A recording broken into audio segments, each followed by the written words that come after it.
ప్రభుత్వ ఉద్యోగుల జీతాలు ఇలా ఒక్క రోజులో పెరగవు. దానికి ఒక విధానం ఉంటుంది. ప్రతి 10 సంవత్సరాలకు ఒకసారి కేంద్ర ప్రభుత్వం ఒక కమిషన్ ఏర్పాటు చేసింది. అది పే కమిషన్. ఇది ఉద్యోగాల జీతాలు, అలవెన్స్లు, పెన్షన్లు ఎంత పెంచాలనేది నిర్ణయిస్తుంది. సో ఇప్పుడు అదే 8th పే కమిషన్ గురించి చర్చ జరుగుతోంది.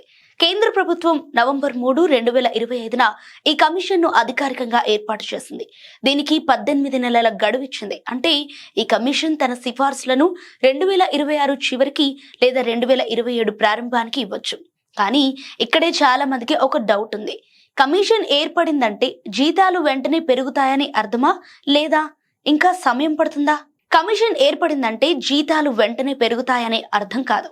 ఇది ఒక ప్రాసెస్. ముందుగా ఈ కమిషన్ ఉద్యోగులు, పెన్షనర్లు, ప్రభుత్వ శాఖలు, రాష్ట్రాలు ఇలా అన్ని వర్గాల నుంచి అభిప్రాయాలు తీసుకుంటుంది. ఆ సమాచారం ఆధారంగా కమిషన్ తన సిఫార్సులను తయారు చేసింది. ఇక 8th పే కమిషన్ అమలు తేదీ జనవరి 1, 2026గా చెబుతున్నారు. కానీ ప్రాక్టికల్ గా జీతాలు పెరిగి ఉద్యోగుల ఖాతాల్లో పడటానికి ఆలస్యం కావచ్చు. గత పే కమిషన్ లో కూడా ఇదే జరిగింది. సాధారణంగా సిఫార్సులు రావటం, ప్రభుత్వం వాటిని ఆమోదించటం, అమలు చేయటం ఇలా అన్ని దశలు పూర్తయ్యే వరకు కొంత సమయం పడుతుంది.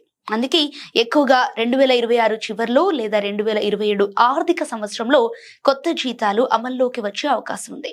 అయితే ఒక మంచి విషయం కూడా ఇక్కడ ఉంది. జీతాలు ఆలస్యంగా వచ్చినా కూడా అరియర్స్ వస్తాయి. అంటే జనవరి 1, 2026 నుంచి పెరిగిన జీతాన్ని లెక్కించి ఆ మధ్య కాలానికి సంబంధించిన మొత్తాన్ని ఒకేసారి ఇస్తారనమాట.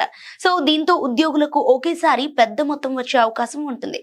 ఇప్పుడు జీతాలు ఎలా పెరుగుతాయన్నది మరో ఆసక్తికరమైన విషయం. దీనిపై ఇప్పటి వరకు అయితే అధికారికంగా ఎలాంటి సంఖ్య ప్రకటించలేదు. కానీ గత ట్రెండ్ ను చూస్తే ఒక అంచనా వేయొచ్చు.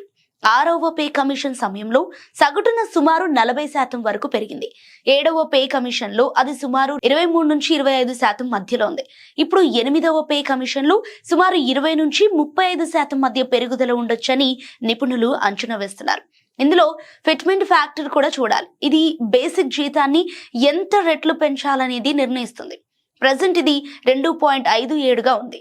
8వ పే కమిషన్ లో ఇది 2.4 నుంచి 3 మధ్యలో ఉండొచ్చని అంచనాలు వినిపిస్తున్నాయి.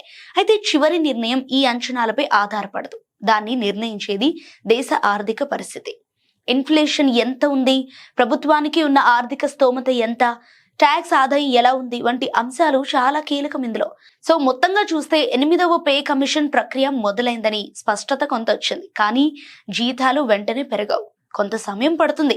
చివరికి ఉద్యోగుల చేతిలో ఎంత పెరుగుదల కనిపిస్తుందో అన్నది మరికొన్ని ఏడాది గడిస్తే కానీ చెప్పలేం.